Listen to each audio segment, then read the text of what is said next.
Through our losses, both of Beckham and Ariana, I was actually at different employers in both of those scenarios.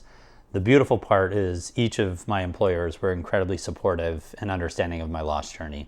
In each of our losses, I called my boss, who I had a great relationship with, and they really stepped in to help out on transitioning and my work during that time. Both companies, both bosses gave me additional time off of work.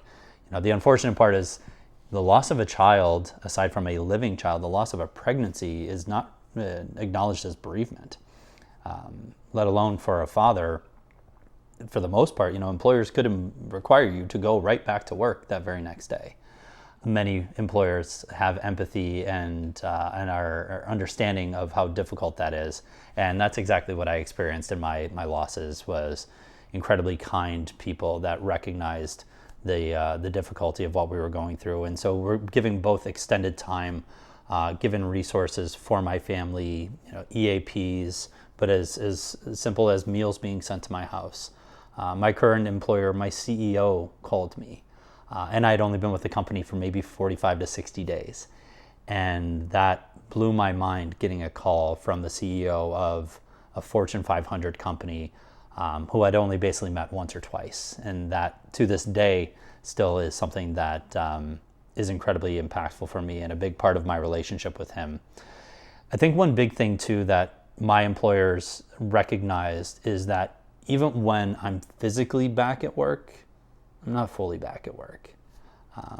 I'm not 100% emotionally back. I'm not 100% mentally back. I work 100% remote. And so I am a door away from my wife, who is grieving throughout the day, and my living son, Ashton, who I have to be a good dad to and try to navigate my own grief simultaneously. The beauty of work is it can actually be a really healthy distraction. And I found myself in many times pouring myself into work, even at points to some of my bosses' pushback, saying, take more time or, do what you need to do. But my response in that was actually where I feel like I can be that rock, be the support, is to just have a distraction and put some healthy energy into work, but also recognize that that's not very linear. It's not that I'm back Monday through Friday, 8 to 5.